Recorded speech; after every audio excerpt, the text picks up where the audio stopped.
कृष्ण को आज तक हिंदू धर्म में सबसे प्रिय देवताओं में से एक माना जाता है। भगवान श्री कृष्ण का जन्म मथुरा में हुआ था।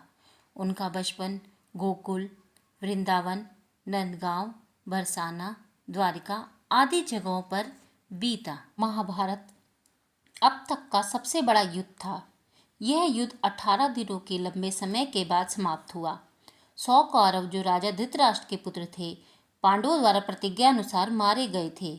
कौरवों के माता पिता राजा धृतराष्ट्र और रानी गांधारी अपने 100 पुत्रों की मृत्यु के कारण उदासी, क्रोध और अवसाद में डूबे हुए थे। गांधारी ने गुस्से में श्री कृष्ण को श्राप दिया कि जैसे उनके 100 पुत्रों की मृत्यु के बाद उनका वंश समाप्त हो गया, ठीक उसी तरह यादव वंश का भी नाश हो जाएगा।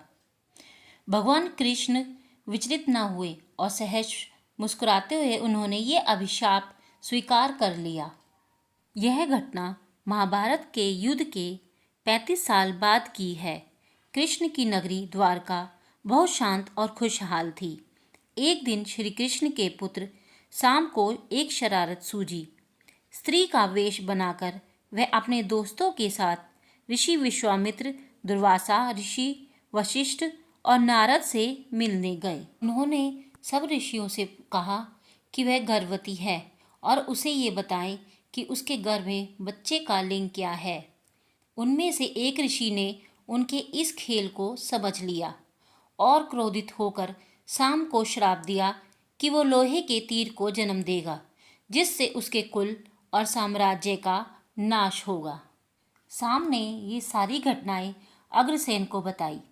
अग्रसेन ने शाम को कहा कि वह तांबे के तीर का चूर्ण बनाकर प्रभास नदी में प्रवाहित कर दे।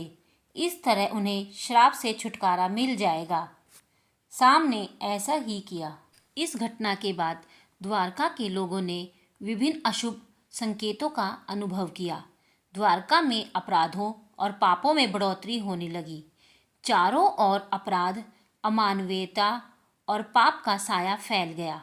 द्वारकावासी आपस में ही एक दूसरे को मारने लगे और इस तरह द्वारका और यदुवंशियों का नाश हो गया। वभ्रु, दारुक और भगवान श्री कृष्ण के अलावा अन्य सभी लोग मारे गए।